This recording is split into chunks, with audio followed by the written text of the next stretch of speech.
Supreme court में PTI long मार्च के रोकण लाइ रस्तनि जी बंदिश ऐं छापनि ख़िलाफ़ दरख़्वास्त ते ॿुधणी दौरान supreme court chief commissioner Islamabad खे पीटीआई जे लॉन्ग मार्च लाइ मुतबादिल इंतज़ाम करण जी हिदायत करे छॾी आहे।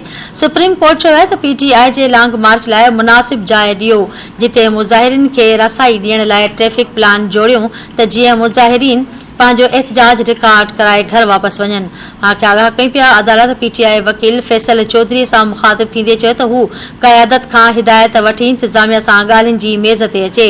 अदालत जो चवणु आहे त पीटीआई ज़िले इंतज़ामिया खे ख़ातिरी कराए त हू एहतजाज पुरअमन हूंदो ऐं मिल्कियतुनि खे नुक़सान न पहुचंदो, न वरी कंहिंखे तशदुद जो निशानो बणायो वेंदो जॾहिं त रोड बि ब्लॉक न थींदा।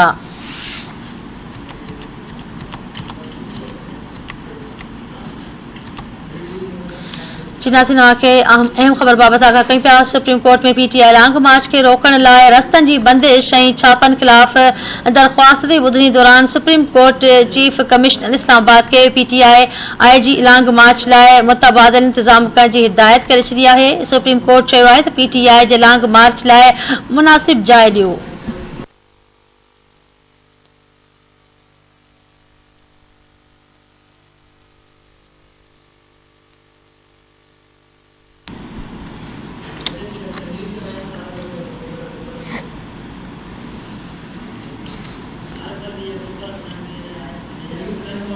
चीना सिन्हा खे आगाह कई पिया। गिरफ़्तारियूं थी वियूं आहिनि, कारकुननि खे आज़ादु कयो वञे। सुप्रीम कोर्ट जो चवणु आहे जेके बि गिरफ़्तारी थियूं आहिनि संदुनि खे आज़ादु कयो वञे।